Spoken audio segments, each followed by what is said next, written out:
whoever derives his legislation, his halal and haram, from the rules of democracy or other man-made rules or ideology, knowing they change the deen of Allah, and has in reality worshipped democracy or those man-made rules or whatever they may be or laws, and he followed them, he committed shirk, even if he doesn't make sujood and salat to democracy or to those man-made laws.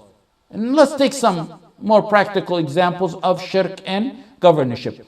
One who thinks the rule of other than Allah is better or like the rule of Allah is a mushrik, shirk akbar, because he's disbelieving in the clear verses. أَفَحُكْمَ الْجَاهِلِيَّةِ يَبْغُونَ وَمَنْ أَحْسَنُ مِنَ اللَّهِ حُكْمًا لِقَوْمٍ يُوقِنُونَ in Surah Al-Ma'idah.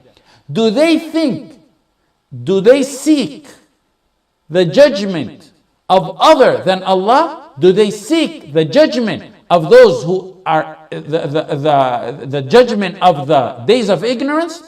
حكم الجاهلية. Another verse, أليس الله بأحكم الحاكمين? Is not Allah the best of all judges? These are rhetorical questions. They don't need an answer. It's a statement. Another form is to merely think it's permissible to rule by other than Allah in that which other than Allah revealed. That's shirk akbar. Why? Because it's against what's in the verses, and it's in the hadith and ijma', prohibiting judging by other than what Allah has ordered. A third scenario is to legislate laws or a sharia different than what's in the Quran and the Sunnah, believe in this law is permissible to judge by, or believe in this law is better or equal to the laws of Allah.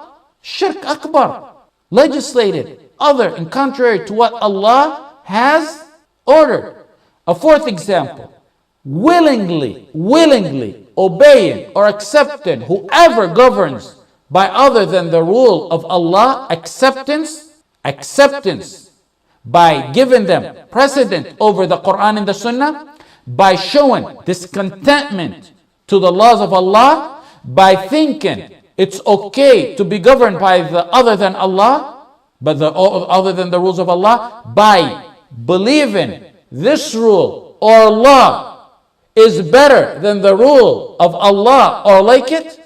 وَمَنْ لَمْ يَحْكُمْ بِمَا أَنزَلَ اللَّهُ فَأُولَٰئِكَ هُمُ الْكَافِرُونَ in Surah Al-Ma'idah. ذَلِكَ بِأَنَّهُمْ كَرِهُوا مَا أَنزَلَ اللَّهُ فَأَحْبَطَ أَعْمَالَهُم in Surah Muhammad. The fifth example in shirk of governorship is to call to rule by other than the sharia of Allah, like those who call for laws that allow women to walk with no hijab, or those who call for laws to have open usury in the society, or those who call for laws to stop the law of having 4 wives.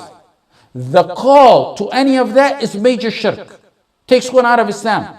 Because calling to such a call can only stem from a heart that admires laws of other than Allah in those matters and deems those better than the laws of Allah. The call to it merely implies that clearly and openly, and it implies hatred to the laws of Allah. That's major shirk. He's also most likely a munafiq, because he will tell you he's a Muslim and he's a supporter of the Muslim, and he'll bring you pictures of him in the Jum'ah Salah. Ibn Taymiyyah, in his third volume, the Fatawa, said, when one makes halal haram or opposite, that has an ijma' on it, or switches and replaces the sharia, meaning replaces the sharia with another, then its consensus he's kafir by the consensus, by ijma' of the fuqaha.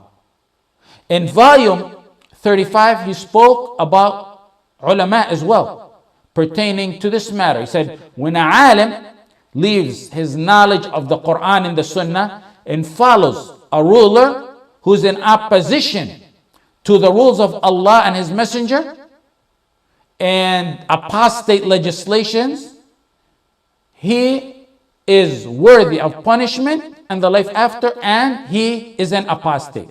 Ibn Kathir, in Bidayah wa Nihaya, in the 13th volume. He said, whoever leaves the shara that was revealed to the Prophet Muhammad ﷺ and chooses to be governed by other than the Sharia, that's kafir. He means if you leave the Quran and Sunnah to go to the laws of the Torah in the Bible. That's what he means.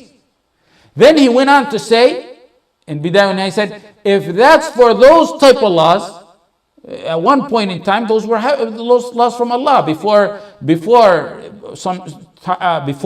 they were tampered with, before they were abrogated. Those were laws that Allah sent to people. He said, if that's for those types of laws today, because they're now abrogated, imagine how it is for one who chooses to be governed by other laws. Whoever does so is kafir by ijma'.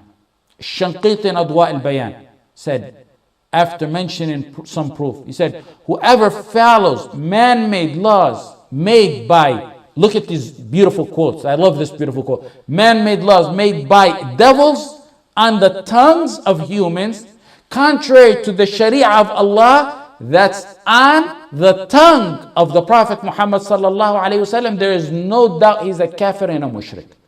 Only one who doubts that is one who Allah obliterated his vision and blinded him from the brightness of revelation.